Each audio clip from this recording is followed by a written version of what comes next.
Maya menghela napas panjang di sudut dapur, tangannya bergetar saat ia mencuci piring. Suara tawa Renata, kakak iparnya, terdengar memenuhi ruang tamu bersama suara ibu mertua mereka, Bu Ratna. Ada pemandangan kontras di rumah itu. Renata, menantu kesayangan yang dipuji setinggi langit, dan Maya, istri dari anak bungsu Bu Ratna, yang tak pernah lepas dari kritik. Sejak menikah dengan Dimas 2 tahun lalu, Maya sudah berusaha keras. Ia merawat rumah, memasak makanan kesukaan mertuanya, bahkan rela berhenti dari pekerjaannya demi memenuhi harapan keluarga suami. Tapi apa balasannya? Hanya komentar pedas dan pandangan sinis. Kalau Renata itu, masakannya pas. Nggak kayak kamu, terlalu asin, ujar Bu Ratna sambil tertawa kecil, seakan tak sadar kata-katanya menggores dalam. Dimas, yang dari dulu tak berani melawan ibunya, hanya diam. Maya pun menahan air mata, mengulum senyum palsu. Puncaknya terjadi di acara ulang tahun Bu Ratna. Maya dengan sepenuh hati menyiapkan kue tart spesial buatannya sendiri. Namun begitu kue itu dibawa keluar, Bu Ratna langsung berkomentar lantang di depan semua tamu. Kalau Renata yang buat pasti tampilannya lebih cantik. Semua mata memandang Maya dengan iba, malu, marah, hancur. Tapi Maya tetap berdiri, menahan amarahnya. Malam itu, di kamar, Maya akhirnya meledak. Ia menangis di dada Dimas. Kalimat yang selama ini dipendam akhirnya keluar. Kenapa kamu diam saja, Mas? Apa aku selama ini kurang cukup? Kenapa aku selalu salah di mata ibumu? Dimas tertegun. Untuk pertama kalinya, ia melihat luka yang benar-benar dalam di mata Maya. Luka yang selama ini tak pernah ia pedulikan. Ia merasa bersalah, tapi semua sudah terlambat. Keesokan paginya, Maya memberanikan diri berbicara dengan Bu Ratna. Dengan suara bergetar, ia berkata, "Bu, saya tahu saya bukan Renata, saya bukan menantu yang sempurna. Tapi saya manusia, Bu. Saya juga punya hati, saya juga ingin dihargai." Bu Ratna terdiam, tak menyangka Maya berani berkata seperti itu.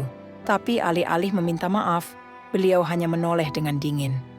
"Kalau tidak kuat, jangan tinggal di sini." Itu kalimat terakhir yang Maya dengar sebelum ia memutuskan pergi. Meninggalkan rumah itu. Meninggalkan luka yang mungkin tak akan pernah sembuh. Namun di balik kepergiannya, Dimas akhirnya sadar jika ia ingin mempertahankan Maya, ia harus berani berdiri di antara ibunya dan istrinya. Dan keputusan itu tak akan mudah. Apakah cinta Dimas cukup kuat untuk memperjuangkan Maya? Atau akankah Maya memilih berjalan sendiri, menemukan bahagianya tanpa harus terus membuktikan diri di mata orang yang tak pernah berniat menerima? Beberapa bulan setelah kepergian Maya, rumah Bu Ratna terasa lebih sepi dari biasanya. Tidak ada lagi suara piring yang bertubrukan, tidak ada aroma masakan hangat yang memenuhi rumah. Renata, menantu kesayangannya, ternyata terlalu sibuk dengan kariernya. Ia jarang pulang, apalagi mengurus Bu Ratna seperti yang dulu diam-diam selalu dilakukan Maya. Bu Ratna mulai merasa kesepian, namun harga dirinya terlalu tinggi untuk mengakui bahwa ia merindukan kehadiran Maya, menantu yang dulu sering ia remehkan. Sementara itu, Maya berusaha membangun hidup baru. Ia menyewa sebuah kontrakan kecil. Ia mulai bekerja lagi, menghidupi dirinya sendiri. Tapi setiap malam, saat lelah menghantam dan sunyi datang, hatinya terasa kosong. Ia masih mencintai Dimas. Ia masih berharap dunia bisa berbeda. Dimas di sisi lain dilanda kegelisahan. Ia bolak-balik menghubungi Maya, meninggalkan pesan suara, bahkan menunggu di depan kontrakannya. Tapi Maya terlalu terluka untuk langsung menerima. Sampai suatu hari Bu Ratna jatuh sakit. Diabetes dan tekanan darah tinggi yang selama ini diabaikannya akhirnya menyerang serius. Rumah menjadi lebih sunyi, hanya ditemani perawat. Dalam kondisi setengah sadar, Bu Ratna sering memanggil nama Maya. Ia teringat bagaimana Maya pernah dengan sabar memijat kakinya yang bengkak, menyuapinya saat ia malas makan, dan menahan semua cacian tanpa pernah membalas. Air mata menetes dari sudut matanya, penyesalan yang datang terlambat. Dimas, Melihat kondisi ibunya yang kian memburuk, akhirnya mengambil keputusan besar. Ia datang ke kontrakan Maya, kali ini tidak hanya membawa rayuan atau permintaan maaf, tapi membawa seluruh dirinya, siap melindungi Maya dari siapapun, bahkan dari ibunya sendiri. Di depan pintu, Dimas berlutut memohon, "Maafkan aku, Maya. Aku pengecut. Aku biarkan kamu berjuang sendirian. Tapi aku janji, aku tidak akan pernah lagi membiarkan siapapun menyakitimu, termasuk ibu.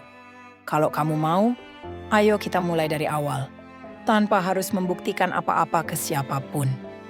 Maya terdiam. Air matanya jatuh tanpa bisa dicegah. Semua rasa sakit, cinta, marah, dan rindu berkecamuk jadi satu.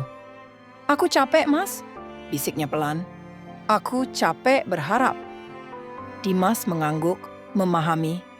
"Aku tahu, karena itu sekarang aku yang akan berjuang buat kamu, bukan kamu lagi."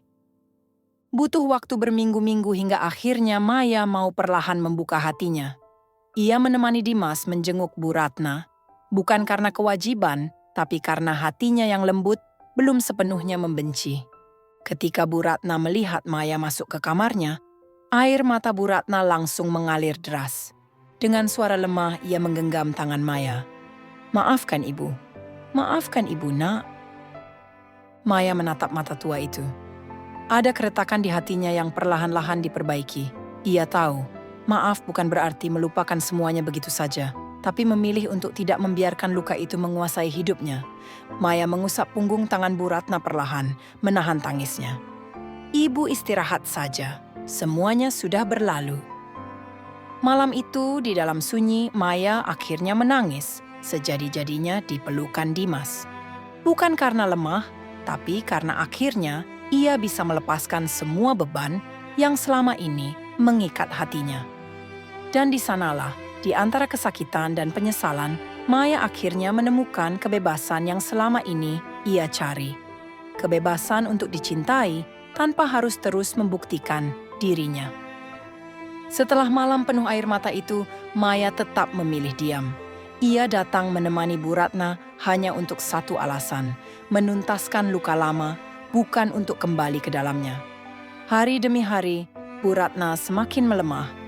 Di ranjang rumah sakit, beliau meminta Maya mendekat. "Nak, ibu salah. Ibu sadar sekarang. Maukah kamu kembali ke keluarga ini?" Suara Bu Ratna bergetar, matanya penuh harap. Dimas, yang berdiri di samping, menatap Maya dengan penuh keyakinan, seakan berharap Maya akan berkata, "Iya."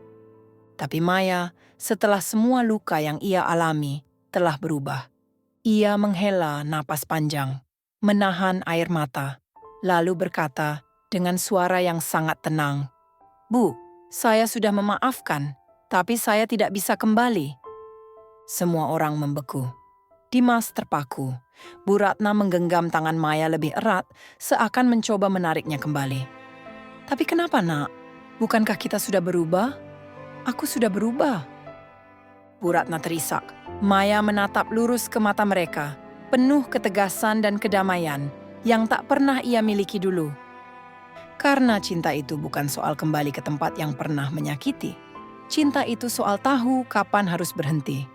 "Saya sudah selesai, Bu. Saya sudah selesai dengan semua ini." Maya mencium tangan Bu Ratna dengan lembut, lalu berbalik. Dimas mencoba menahan, mengejar, memohon. "Maya, kumohon, jangan pergi lagi. Kali ini aku benar-benar akan berubah." Tapi Maya hanya menatap Dimas dengan senyum getir. "Aku percaya kamu akan berubah, Mas. Tapi perubahanmu bukan lagi tugasku untuk ditunggu." Ia melangkah pergi, dengan air mata jatuh di pipinya, tapi langkahnya tegak.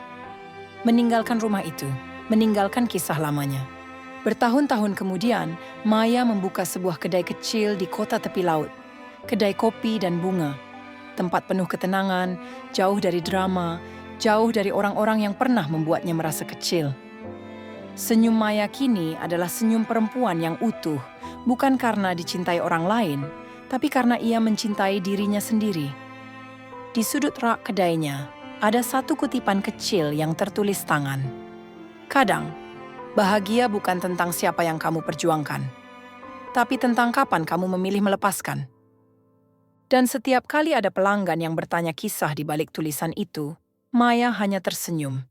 Tak ada lagi amarah, hanya kebijaksanaan dari luka yang sudah lama ia sembuhkan sendiri.